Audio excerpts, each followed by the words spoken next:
Et l'invité de la rédaction ce mercredi est le journaliste Jean-Claude Perrier. Bonjour. Bonjour Jonathan. Merci d'avoir accepté notre invitation sur RCJ à l'occasion de la parution d'un très beau livre que vous signez aux éditions du Cerf, André Malraux et la Reine de Saba. L'aventure assez extraordinaire menée par André Malraux aux confins du Yémen en 1934, au printemps 1934. Une région qui a bien changé depuis, alors même que votre livre commence par un état des lieux en cette année, en ce début d'année 1934. Le monde est au bord de l'explosion. Et la description que vous en faites, en tout cas même régionale, pourrait ressembler à quelques différences près, et non des moindres, à la situation que nous connaissons aujourd'hui. On va parler du Yémen actuel, pays que vous connaissez également, Jean-Claude Perrier. Mais tout d'abord, est-ce que vous pouvez nous dire ce qui se passe dans la tête d'un homme qui s'appelle André Malraux, en 1934, prix Goncourt l'année précédente avec La condition humaine, dans ce monde au bord de l'abîme, pour partir à la découverte de la Reine de Saba, de la ville de la Reine de Saba?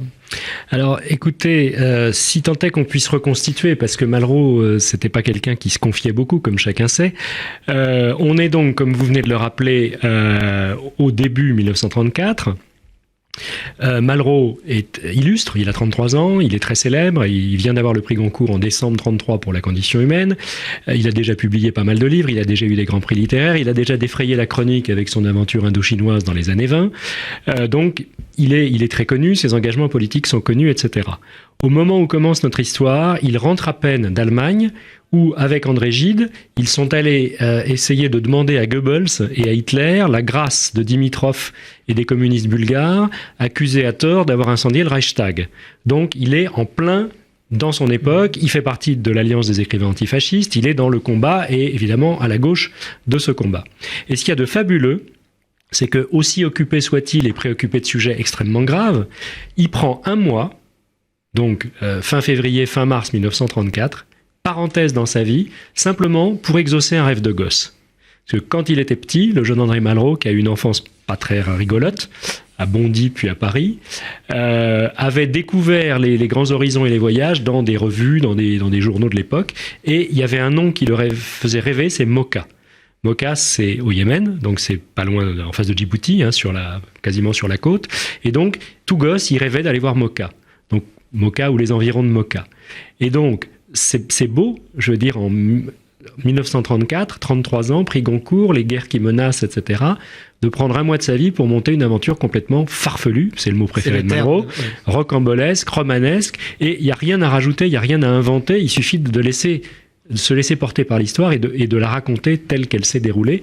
Le romanesque, il était chez Malraux, si vous voulez. Et le romanesque me semble également être sur de nombreux points de cette expédition, dans sa préparation même. On connaît l'érudition évidente d'André Malraux. Sa rigueur n'est peut-être pas à la hauteur de son tout savoir. Est fou dans cette histoire. Tout est fou et flou, si je puis dire. Tout est fou, tout est flou. Oui. On est dans une aventure. Donc il faut en admettre les règles. On est dans une aventure romanesque. Il va appeler ça, lui, une aventure géographique et utiliser le mot de farfelu plusieurs fois. Donc il n'est pas question d'aller le chicaner pour savoir s'il a vraiment survolé Mareb, capitale de la Reine de Saba, si tant est que. On ne sait même pas bien si la Reine de Saba existait. Lui-même en doute. À la limite, on s'en fiche. On passe outre, comme disait Gide. Ce qui est important, c'est l'aventure en elle-même. Alors effectivement, vous parliez de la préparation, il a fallu trouver un avion, parce que lui, il était prêt à partir comme ses prédécesseurs à pied dans le désert avec un âne, on y serait encore. Il faut trouver un avion, il faut trouver un pilote, Corniglion-Molinier en l'occurrence, ancien pilote de la guerre de 14, qui avait gardé des amitiés avec Pierre-Louis Weller, donc Paul-Louis Weller, pardon, qui donc a prêté son avion personnel, son Farman.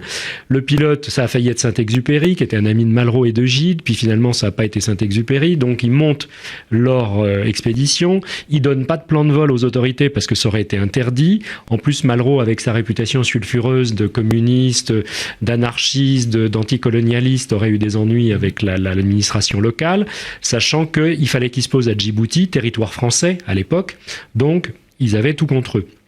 On part, on fait des petites étapes, ça met longtemps. Dans une bonne ambiance. Hein, excellente ambiance de garçons, ils sont trois, donc Corniglion-Molinier le pilote, Malraux et un mécanicien dont on ne sait même pas le prénom qui s'appelle Maillard. J'ai trouvé le prénom nulle part. Si la famille Maillard nous écoute, si c'est ce Maillard-là, nous ferons suivre. Et donc, ils font du tourisme en fait, parce que l'avion ne pouvait faire que des petites étapes. Alors ils passent au Caire, enfin bon, Malraux visite les pyramides, etc., etc. Et ils arrivent à Djibouti. début mars 1934. Et donc, il va falloir s'embarquer pour ce qui est le but du voyage. Et où ça devient délirant, c'est que d'abord les conditions sont complètement farfelues, et en plus, j'ai calculé, en suivant les textes de Malraux, qu'ils sont restés un quart d'heure au-dessus du site, à tourner autour, à prendre des photos, à lui prendre des notes, regarder, etc. Mais ils ont passé un quart d'heure en tout et pour tout. Ils se sont même pas posés, parce que d'abord on leur tirait dessus, et ensuite parce qu'ils n'avaient plus assez de carburant. Et Malraux dit, ça n'a pas d'importance. Il voulait le faire, il l'a fait, et après, évidemment, ce qui va être fondamental, c'est la façon dont il va raconter cette histoire. Un récit qui va être découpé en articles publiés dans l'Intransigeant et qui va ensuite nourrir, on peut le dire peut-être en ces termes, Jean-Claude Perret, qui peut nourrir toute une partie de son œuvre aussi. Oui, bien sûr. Alors, ils avaient trouvé, comme on ne disait pas à l'époque, 2 sponsors. L'un était donc Paul-Louis Weller, qui avait prêté son Farman, ce qui était courageux parce qu'il risquait de le retrouver en petits morceaux ou pas du tout. Ensuite, un journal qui s'appelait l'Intransigeant, qui était un grand quotidien populaire de l'époque, qui avait accepté de financer l'entreprise et d'engager donc Corniglion-Molinier, l'aviateur, et Malraux, l'écrivain, comme feuilletoniste d'une certaine façon, pour faire vivre au lecteur, alors non pas en direct, mais en léger différé, comme on dit, puisque les articles sont parus en mai, l'aventure. Cela dit, et ça m'a beaucoup amusé à faire, je crois que c'est sans du tout me tresser de couronne, c'est l'originalité fondamentale de ce livre que d'avoir repris le canevas, d'être allé voir les articles eux-mêmes, ce que mes prédécesseurs n'avaient pas fait. Que vous reproduisez d'ailleurs selon les jours de parution. Absolument, comme un journal. Si vous voulez, comme un feuilleton. J'ai fait un feuilleton sur le feuilleton, puisqu'il y a eu 10 épisodes, 3 Corniglion, 7 Malraux dans l'Intransigeant au mois de mai 1934, où ils racontent leur aventure. Et le journal, de façon très moderne, avait fait ce qu'on appellerait aujourd'hui du teasing. C'est-à-dire qu'à partir du moment où ils ont reçu le télégramme de Corniglion et Malraux, avons découvert Capitale Reine de Saba, stop, amitié ou je sais pas quoi, le journal fait mousser l'événement, fait monter la sauce, publie des dessins, publie des photos, fait une espèce de décompte, et puis finalement, du 3 au 13 mai 1934, ils paraissent les 10 épisodes. 7 de Malraux, 3 de Corniglion-Molinier, ce sont des textes absolument sublimes. Vous en publiez des extraits qui sont qui pour certains ont des envolées lyriques. Ah mais sublime, Malraux. Et la façon, évidemment, l'aventure, vous le savez comme moi, ne réside pas tant dans l'aventure en elle-même que dans la façon de la raconter, quand on est écrivain ou journaliste ou reporter ou je ne sais quoi. Et donc, c'est là le miracle de cette chose. Alors, Malraux n'est pas trop revenu sur cette affaire parce qu'en plus ça avait déclenché à l'époque des polémiques, parce que des archéologues, plus ou moins bien intentionnés, en France et aux États-Unis, sont allés dire « mais non, c'est pas possible, c'est qui il nous en fume, c'est pas vrai, c'est pas possible, ça a pas existé, etc. Il a rien vu, il a rien découvert. » Faut dire que les photos étaient pas très parlantes, c'est devenu des dessins bizarroïdes, on voyait des petits cubes, enfin bon. Et Malraux disait « oui, c'est le palais de la reine, ça c'est les écuries, enfin bon, sûrement pas, peu importe. » Donc polémique, les articles paraissent et Malraux est vite repris par le reste de sa vie. Il part en URSS, rencontrer en particulier Gorki. Après, il y a la guerre d'Espagne, 36, on n'est pas loin. Donc, si vous voulez, il est repris dans le cycle de ses affaires. Et on a l'impression qu'il oublie un peu cette aventure de la Reine de Saba et les textes, puisqu'il les a jamais publiés, en fait, après l'apparition dans l'Intransigeant. Jusqu'à ce que, en 1967, quand il publie Les Antimémoires... Ça fait un chapitre... Voilà. Oui. Dans Les Antimémoires, qui est donc une espèce... pas de bilan, mais de grands dialogues avec des grands hommes, des grandes civilisations qui le fascinaient, il reprend effectivement dans un début de chapitre, il y a 40 pages qui sont consacrées à cette histoire de la Reine de Saba. Il réécrit les articles, il les coupe, il les taille, il en rajoute, il fait des copier-coller à sa façon. J'ai vu les manuscrits à la bibliothèque Doucet, c'est bouleversant, et c'est un travail énorme. Et donc, ce type qui du coup était ministre de Gaulle, était encore plus illustre, avait 66 ans à l'époque, se souvient de cette aventure de jeunesse et de ce rêve de gosse, et intègre cette Reine de Saba dans son panthéon personnel et dans ses antimémoires. Ce qui prouve, que c'était pas c'était pas du tout anodin. Alors je veux pas gonfler l'épisode en disant tout Malraux est là-dedans, mais il faut pas non plus le minorer parce que S'il avait vraiment considéré ça comme négligeable, il n'en aurait pas reparlé, il n'aurait pas réécrit dessus. Vous êtes l'auteur également, Jean-Claude Perrier, de Malraux et la tentation de l'Inde. Oui. Est-ce qu'on peut dire que ce sont les piliers principaux justement de cet imaginaire Ça en fait partie. Oui. Alors l'Inde, c'est particulier parce que c'est le pays où il est le plus allé, qu'il a le plus accompagné dans sa pensée pendant toute sa vie, de 1930 à 1974, et il a très peu écrit sur l'Inde. Il n'y a pas de grand roman indien, et je le déplorais dans la préface du livre. Donc j'ai essayé de faire, non pas le livre que Malraux aurait pu écrire, ce serait ridicule, mais il y a un peu de ça. On a essayé de boucher le trou en allant chercher tout ce qu'il y a d'indien dans la vie et dans l'œuvre de Malraux. C'était ça, ce livre qui est paru en 2004 chez Gallimard. Et oui, bien sûr, cette fascination pour l'ailleurs, pour l'Orient, pour l'aventure, pour le voyage, ça c'est Malraux. Vous parliez du Yémen tout à l'heure. Effectivement, j'ai pas voulu que le livre se lise uniquement dans le rétroviseur. J'ai voulu le contextualiser. C'est une alternance de chapitres oui. où vous nous plongez dans l'aventure de ce printemps 34, ou bien c'est aujourd'hui ce que vous avez vu, ce que nous pouvons voir de cette triste région. Avant de parler de ce qui se passe aujourd'hui, Jean-Claude Perrier, un mot sur justement la façon dont Malraux est considéré. Vous parliez de l'avis des professionnels, des archéologues qui voyaient avec quelques circonspection les photos floues rapportées de ce voyage. Vous dites aussi que cette expédition a été vue immédiatement avec une certaine condescendance. Est-ce que il y a une explication rationnelle à donner à cette condescendance qui nimbe un peu beaucoup des voyages entrepris par Malraux d'ailleurs? Vous savez, il y a toujours des imbéciles qui sont jaloux des génies.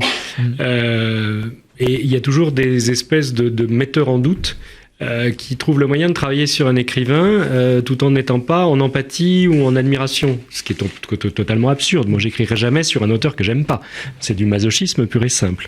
Donc, oui, il y a eu toujours des mises en doute. Simplement, Malraux, si vous voulez, le farfelu ou la folie ou le délire de Malraux est dans le récit des choses. Il n'est pas dans le fait de n'y être pas allé. Il est allé. On a tous les documents. Il est allé à Marib. Il a survolé. On a l'expédition. On a les témoignages, etc. Le sien et ceux d'autres. Donc, il a fait le job. Bon, après, ce qu'il a vu et ce qu'il en a dit, d'ailleurs, ça l'amuse beaucoup lui-même. Vous parlez à travers lui du mythe de Gallus, c'est ce que j'essaie de rechercher. Est-ce que vous pouvez nous dire en deux mots? Oui, les fameuses légions perdues dans les déserts d'Arabie heureuse, comme on disait à l'époque. Mais il y a un truc très marrant. À un moment, il survole je ne sais trop quoi, et Malraux prenait des notes sur ses genoux dans la carlingue de l'avion. Et à un moment, il écrit, on a retrouvé le calepin, je crois que nous nous gourrons. Donc, il sait lui-même, et quand il revient, dans un des épisodes du feuilleton, il dit « Mais après tout, si c'est pas Marib, quelle importance? Des archéologues iront voir, ce qu'il fallait, c'était aller voir. » Donc il a survolé l'Arabie heureuse, comme on ne disait plus à l'époque, il a survolé le Yémen, il a risqué sa peau, il a risqué celle de ses compagnons, il a risqué l'avion, ils ont risqué gros quand même, les Bédouins leur tiraient dessus, ils auraient pu se cracher, enfin bon, tout ce que vous imaginez, il aurait pu se faire foutre en taulle par les Anglais qui n'étaient pas du tout contents qu'on survole. Il avait déjà donné, et on leur en aurait tiré assez vite d'ailleurs, bon ça c'était pas un problème, mais si vous voulez, il a mouillé le maillot, comme on dirait aujourd'hui. Simplement, après, ce qu'il en a raconté, c'est du Malraux. Et c'est du très beau Malraux, c'est du grand Malraux, c'est du Malraux lyrique, et c'est du Malraux qui télescope les civilisations. Parce que dans cette histoire, il y a quand même, excusez-moi du peu, la reine de Saba, le roi Salomon, on est ici sur RCJ, ça nous parle à tous, avec qui ils auraient eu un enfant, le fameux Ménélique Ier, qui serait parti de Jérusalem en emportant l'Arche d'Alliance sous le bras pour l'emmener dans ce qu'est l'Éthiopie actuelle. Ménélique Ier roi d'Éthiopie.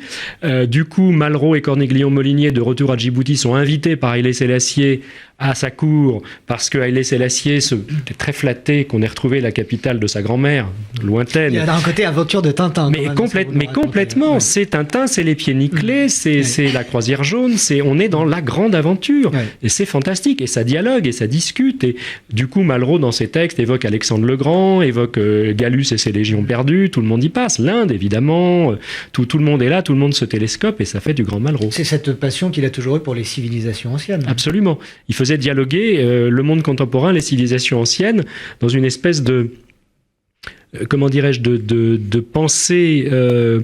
comme sa pensée sur l'art, si vous voulez. C'est une pensée globalisante, englobante, télescopante, qui n'est pas forcément aisée à appréhender. Non, mais fulgurante, oui. Et même les cuistres ont reconnu à Malraux des intuitions fulgurantes. Il est quand même pas le premier, mais le deuxième à avoir décelé dans l'art du Gandhara en Afghanistan les traces du passage d'Alexandre le Grand, de l'art hellénistique et du passage de ces soldats macédoniens.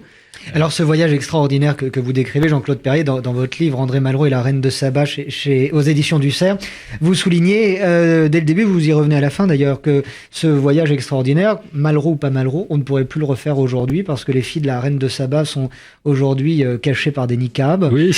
Et c'est tout de même un constat assez malheureux de voir que ces expéditions merveilleuses nous sont totalement interdites. Et que les ruines de Marib ont été bombardées par nos excellents amis saoudiens. On parle très peu du conflit au Yémen. On en parle un peu maintenant. Que le conflit en Syrie. Clairement, et dont le patrimoine architectural mondial souffre au moins autant qu'à Palmyre. Oui, il n'y a plus de Malraux, il n'y a plus de journal non plus pour financer une expédition pareille, il n'y a plus de mécènes assez fous comme Weller pour prêter son avion, et effectivement, il y a des tas de pays où on ne peut plus aller, et ça, c'est un drame pour nous qui aimons ces régions, qui aimons cette forme de vie. On ne peut plus aller en Afrique, on ne peut plus aller au Moyen-Orient, on ne peut plus aller dans une grande partie de l'Orient en général.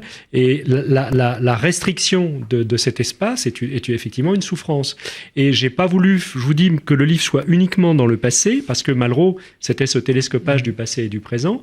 J'ai essayé de l'ouvrir, effectivement, et puis aussi, avec un peu de nostalgie, de dire, voilà, moi je suis allé à Marib en 1997, aujourd'hui je peux plus y aller, plus personne ne peut y aller, et c'est navrant, et surtout pas de survoler en avion. Parce que là, c'est plus des bédouins qui nous tireraient dessus, c'est des missiles saoudiens et ça fait plus mal. Et parce que nous ne pouvons plus voyager dans toutes ces contrées, comme vous le soulignez, nous ne pouvons qu'inviter nos auditeurs à vous lire, Jean-Claude Perrier. Voilà, il reste les livres. André Malraux et la Reine de Saba, et à venir également, après vous avoir lu, venir vous rencontrer et vous écouter. Le 8 novembre prochain, vous serez parmi nos invités à la mairie du 5e arrondissement de Paris pour évoquer les multiples visages d'André Malraux. Merci. C'est un plaisir. Merci à vous. Merci Jean-Claude Perrier d'être venu sur RCJ pour nous présenter donc votre livre André Malraux et la Reine de Saba. On marque une page de pub.